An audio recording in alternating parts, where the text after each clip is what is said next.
Hello Lolo Lola!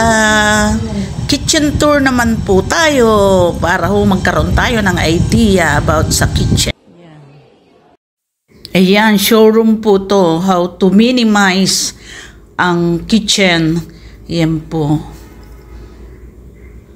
Ito po ang cabinet. Pero, buksan po natin. Wow, ang ganda. Pantry pala to. Yan, lalagyanan ng mga groceries at kung ano-ano pa. Ito, space saver. Maganda po sa maliit lang po na kitchen. Naka-cabinet po lahat. Pati itong oven. Para po maliit lang yung medyo luluwag yung space ng kitchen. Ayan, oven po ito. Ang ganda. Makakakuha po kasi tayo ng idea kung paano po i-minimize ang gamit sa maliit na kitchen. Ito naman po yung induction. Pangarap mo ito, Beverly, induction stove. Yan. Ganda, di ba? Ayan.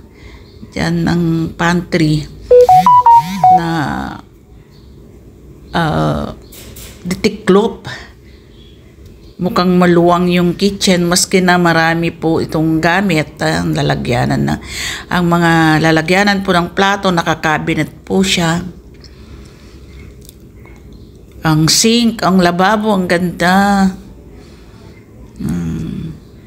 Tapos ang corner ng cabinet, hindi po sayang kasi pwede pong lagyan ng revolving na ayan, kagaya po niyan. Lalagyan ng baso. Ayan.